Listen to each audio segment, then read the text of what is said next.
Ambassador, I thought I'd start off with your recent trip to Africa because you're literally almost just days back from visiting several hours. So thank you so much. You visited several countries in Africa, and we saw some real signs of hope. Photos of you actually on an electric motorcycle in a factory in Kenya, but also some real signs of struggle to come for the region. So what was one of your biggest takeaways in terms of the future of Africa's economies? You know, I really went with a sense of hope, and I left with a sense of hope. I started out in Ghana, where I had the opportunity to meet with the foreign minister and an extraordinary group of women who were in leadership positions at every level to talk about Ghana's potential, Ghana's struggles, because they are facing serious economic uh, consequences from the war in Ukraine as well as from COVID. But there was a sense really of hope there. And they're a member of the Security Council. So let me just back up a bit, because part of the trip was to engage with current and former members of the Security Council. And Ghana is a member of the Security Council on a 2-year elected term. And then I went on to Mozambique, also newly elected to the Security Council, to engage with that government on their priorities on the Security Council, but also their challenges dealing with security, their challenges dealing with climate change. And I had the extraordinary opportunity to work with volunteers who were replanting one of the last remaining mangrove forests in Mozambique, in Maputo, a place called Two Trees Beach. So I went back, it was Three Trees Beach, there were only 2 left. So I went and planted a 3rd tree and helped them clean up the beach. And that left a real impact on me, seeing the dedication of communities to address their issues and work to improve. And then meeting with the government, meeting with young African leaders from the YALI program who are business women, and seeing the kinds of things that they were doing. I then went on to Kenya, where again, raising the issues of Security Council, because Kenya had been a member of the Security Council for 2 years. I met with the president where we talked about the security challenges they're facing, but also what they are doing to deal with climate change and COVID. And that's where you saw me visiting this electric motorcycle plant and had the opportunity to ride an electric motorbike. We're not going to discuss how I rode it. But I took a great picture. Very stable in the picture. And then the final stop to Somalia, where we really highlighted the humanitarian issues that they were facing with the looming possibility of a famine, but also dealing with difficult security issues, as well as trying to bring the political parties together to unify the government moving forward. So in talking to some of my colleagues in Africa in preparation for today, they wanted to ask, do you see the potential to avoid widespread death and famine in some regions like you just spoke about, Somalia, this year? We avoided a famine last year, but people still died. Even without declaring a famine, we saw deaths. Somalia has faced 5 failed rainfalls. They are in line to have another failed rainfall. They're 6th in the March-April timeframe. And we're doing everything possible to help avert a famine. I announced an additional $40 million in U.S. assistance. We've given about $1.3 billion to Somalia alone, about $2.4 billion in the region to address the famine and to work to avoid it. So we're doing everything possible to help to avert this, but people die even when there's not a famine. And so the work that we have to do is really continuing. The UN announced a program, Zero Hunger, by 2030. How far do you think we are away from that? We've had some setbacks because of COVID, but also because of Russia's unprovoked war on Ukraine. Russia and Ukraine together provide about 25% of wheat supplies to the world, and many countries in Africa depend on about 50% wheat. And with the price of wheat going up, as well as the price of fertilizer, it's had a devastating impact on hunger in Africa as well as in the Middle East. So we're still progressing, but it's been slow progress because of the consequences of climate, COVID, and conflict. And certainly in Somalia, we're seeing conflict every day. You just mentioned climate. In terms of loss and damage funds for countries in Africa and Asia that are low emitters, but actually getting the hardest hit by climate change and global warming, what's your perspective on the need for those type of funds to go to those places? We're committed to supporting those countries that are low emitters and working with them on loss and damage. I highlight Kenya, where they're doing extraordinary things, including developing electric cars, electric buses, and motorbikes, and they are low emitter. And so we want to work with those countries to continue to commit to making changes to support our climate commitments and their climate commitments, but we also support helps assisting them in addressing these issues, and particularly as it relates to loss and damage. Staying on Africa for one more question here, Secretary Janet Yellen was also in Africa last month. She was talking about debt relief in some places like Zambia, where you also have people like China who believe that restructuring of certain debts is not the way to go. What's your perspective on debt relief for some of these countries in Africa that are really struggling? I worked in the Africa Bureau back in the early 2000s when the administration at that time worked to help African countries address their debt issues. And China has come in and re-indebted these countries.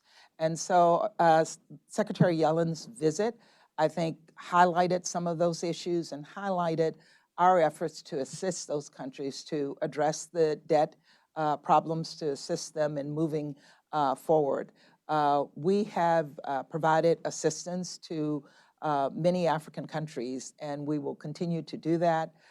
Janet Yellen's visit came about as a result of the African Leaders Summit, where the president committed that we will be actively engaged on the continent, and he encouraged cabinet members to make visits, and Janet Yellen's visit, I think, was an important one as it addressed the issues related to debt, but also issues related to trade. And again, I highlighted our relationships across the board with Africans in terms of the work that we're doing in the multilateral field. As you mentioned, the war in Ukraine has affected food prices and impacted a food crisis really globally, not just in Africa. We've even seen here in the United States, food prices skyrocket. I can't believe how much we've written in the last year about egg prices.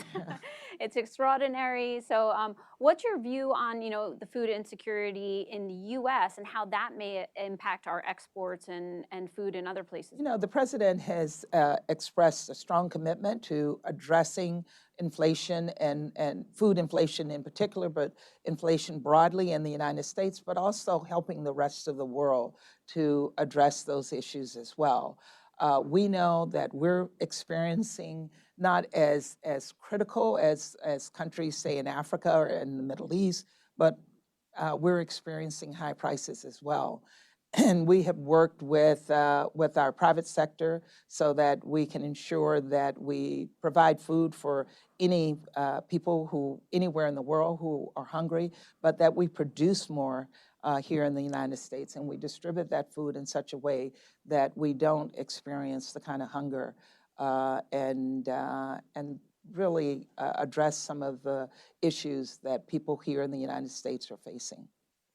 You mentioned the war in Ukraine. At this time last year, your colleagues at the UN were working round the clock to try to find a peaceful solution.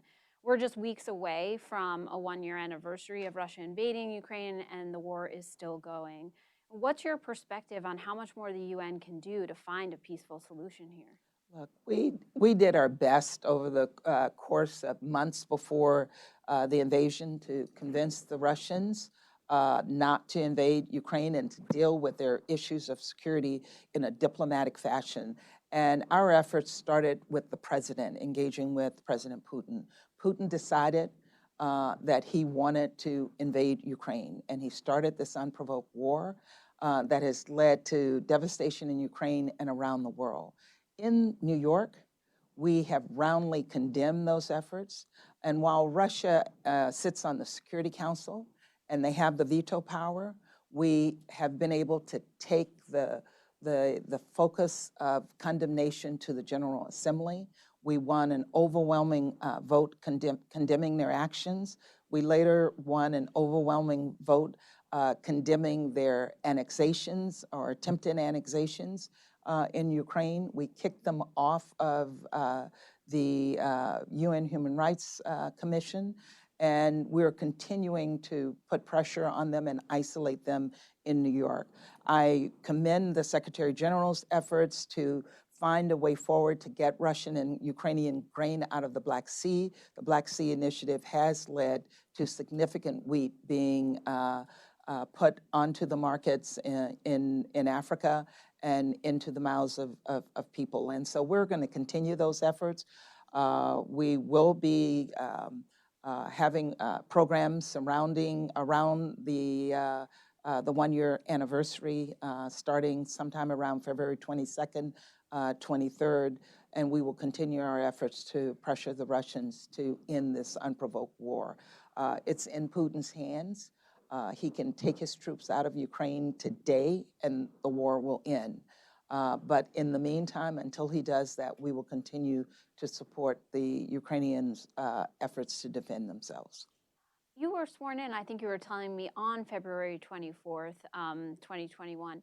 What's your relationship been like since the war started with your counterparts at the UN from Russia and even China? You know, they're permanent members of the Security Council, so we engage them. And before the war in Ukraine, we engaged them on a regular basis.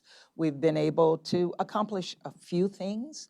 We got the Syrian resolution over the past 2 years. It's been extended. We got it extended for a year, and then we had it extended for 6 months again.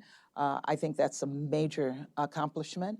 But we still have areas where we're not able to work together, and clearly Ukraine is one of those areas.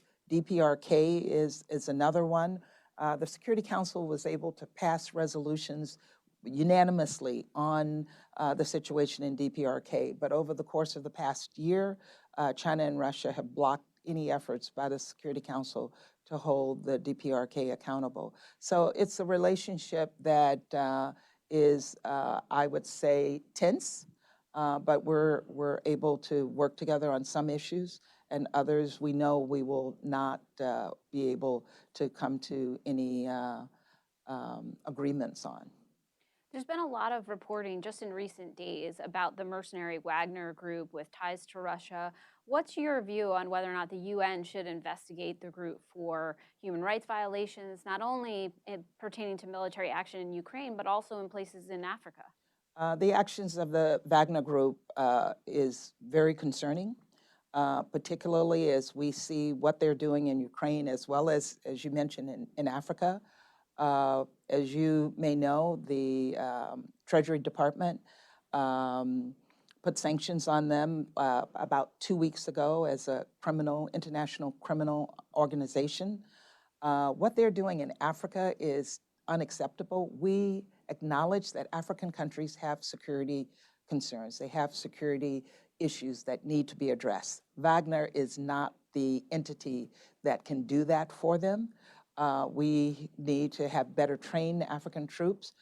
We need to work with the region to ensure that they can address the security issues and support the United Nations efforts to bring peace to the African continent. Wagner even in the State Department, we had already put sanctions on them previously, and we will continue to press that they cease their efforts in, in both Ukraine as well as on the continent of Africa. And we've encouraged the UN to call them out for the actions that they are currently engaged in in Ukraine and on the continent. When you look globally, we've seen North Korea continue to expand its nuclear capabilities. Iran talks have stalled, and of course we have, the Ukraine war. When people say to you, how effective can the UN really be in the current global landscape? How do you answer that? We only have the UN, and we have to strengthen the UN, and this is one of the reasons we have been promoting discussions and actions moving forward on UN reform. Russia is a permanent member of the Security Council, able to use its veto power to block the Security Council from taking actions on what Russia is doing, and this is unacceptable. And that's why we have to find a path forward to have additional elected members of the Security Council, but also additional permanent members of the Security Council. It's time for reform, and it's time for Russia and others to feel the pressure from the entire world. And it can't happen as long as the Security Council is being blocked by Russian and Chinese vetoes. Do you think there's a way to remove Russia from the Security Council? They're a permanent member of the Security Council, and so the path to removing them is not something that we can see right now, but in the meantime, we're going to keep isolating them, we're going to keep condemning them, we will keep the pressure on them. I want to leave time for some questions from the audience, but I just want to circle back to Africa for my last question. I know you spent a lot of your career there, about half, I think you were saying, and you've worked a lot on refugee programs. How would you describe the situation for refugees around the world right now? It's still a dire situation for refugees around the world. We're still trying to find durable solutions for the millions of people who've been forced to leave their homes, millions of them living in IDP camps. I was struck in Kenya. When I was in Kenya in the early 90s, there was a refugee camp, Dadaab, that had about 120,000, but don't quote me on my numbers, but somewhere around that number of refugees in Dadaab. I'm told the number it has reached somewhere around 400,000, and they've been there for 30 years. I commend the Kenyan government for their hospitality. I was really pleased to hear President Ruto say these people have no home to go back to. They're basically Kenyans, so he is looking at how to open up settlements so that they can work in Kenya, and we have to look for efforts like that elsewhere. The U.S. is the largest. We are the largest contributor to humanitarian programs around the world, and we know every time I travel that people depend on the aid that we provide to support them and to ensure their livelihoods. So the situation, of course, we need to do much more.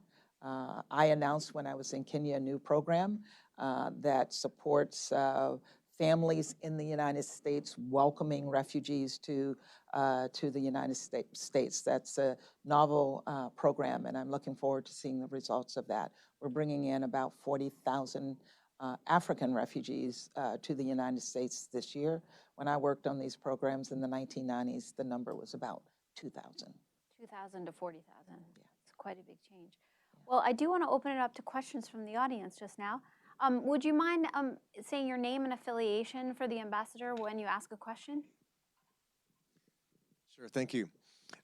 Will Malden with the Wall Street Journal. Good to see you, Ambassador. Just wanted to follow up on one thing you mentioned, the programming around the Ukraine anniversary of the invasion by Russia coming up this year. There's been some talk of having a crime of aggression tribunal set up by the UN General Assembly, not the UN Security Council, which is normally favored for major tribunals. Do you support that, and do you support other acts or other ways to prosecute Russia for the crime of aggression, or if you have something else you're planning for the There are a number of things that are in the planning for that day. I think what we're looking at right now is to have a ministerial in the General Assembly and to put a resolution on the table in the Security Council. We are discussing the crimes of aggression resolution as well. I don't know that that will come up on the anniversary, but it's something that we're working on in the General Assembly. We've supported that. Great. I think we've lost the mic somewhere. I just want to make sure. Oh, there you go, Rebecca. Hi, Madam Ambassador. I'm Angela Greiling-Keene. I run the Bloomberg Government Newsroom. My question is advancing on what you were just talking about on refugees in the United States. The UN, including the UNHCR, has expressed some concerns about some of the recent actions by the Biden administration, including on parole and the forthcoming asylum action, about what that may mean for welcoming refugees here. I'm curious to hear your thoughts and concerns on that topic. You know, the asylum program is different from the refugee program, and our refugee program is lauded by UNHCR. It's the largest, most generous resettlement program that any country provides for refugees around the world, not just for Africa, but around the world. And that program is one that I'm very, very, very proud of. The administration is working to address the issues of asylum, and it's something that I would direct you to our DHS office to get details on, but it's something that we take very seriously. Hi, Courtney Kuby with NBC News. If I could just ask you about two different topics. One, from your recent trip, I'm wondering, what did you learn specifics about how the famine and humanitarian crisis in Somalia is impacting the national security issues there? Specifically, is it helping al-Shabaab? Were there any numbers or specifics that you learned that you can share with us? And then on refugee issue, Al-Hol and Al-Raj in Syria, I'd love to get your sense of where you think both of those camps are right now. Is there really any chance of repatriating the tens of thousands of people who are there, including not just the Iraqis who seem to be making, but all the other nationals and then the Syrians who are there? Just what your sense of the future of both of those camps. Thanks. On the famine, I had a very, very intense conversation with the president of Somalia on that. And we have always felt that conflict is a contributor to food insecurity. And it's an issue that I have addressed in both of my presidencies of the Security Council, how conflict contributes to hunger and contributes to famine. I think most people in Somalia do not see al-Shabaab as being a help to them. They see al-Shabaab as hindering their ability to get access to food. And many of the communities where al-Shabaab actually was and they've been pushed out by the government, those communities have actually reached out to the government to ask for support in getting al-Shabaab out. Al-Shabaab is a terrorist organization, and it's a terrorist organization that does not care about the people who are under their control. And so for that reason, we're continuing our work with the government to make sure that we push al-Shabaab out of Somalia. And on the camps in Syria, we have been working over the course of, during the 2 years that I have been here in the position, to work with countries who have nationals in those camps to take their nationals back. We're certainly encouraging Iraq to take some of their nationals back. Those who are from Syria, until this war ends, they don't have a place to go back to. And that's why we're keeping the pressure on the Syrian government to cease their actions and to find a peaceful path forward so that people can go home.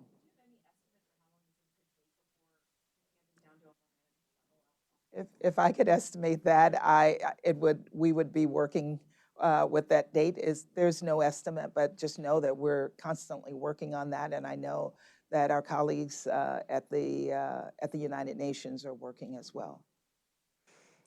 Pete, did you have a question?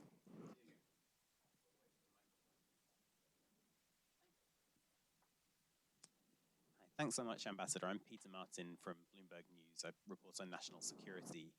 I guess there's been a lot of publicity recently about how China is trying to reset its ties with countries around the world, from Europe to Australia. And I wondered, is that something that you've witnessed during your diplomacy at the UN? Is there an effort to charm countries? And what would that mean, if there is, for US-China ties? Thank you. No, I have not seen the charm offensive. What I have seen is inordinate pressure on governments that push governments to not, for example, when we hosted a meeting, what's called an ARIA formula meeting on the situation with the Uyghurs. What I heard from many of my colleagues is that they were being pressured not to participate in those meetings. We have seen China take a more proactive effort to engage with Africans on the continent of Africa. The new foreign minister was on the continent recently. But what I heard from from people and leaders when I was there very clearly was that America is in their hearts. And they are extraordinarily appreciative of the African Leaders Summit that we just hosted and the efforts that we're making to engage more proactively on the continent of Africa.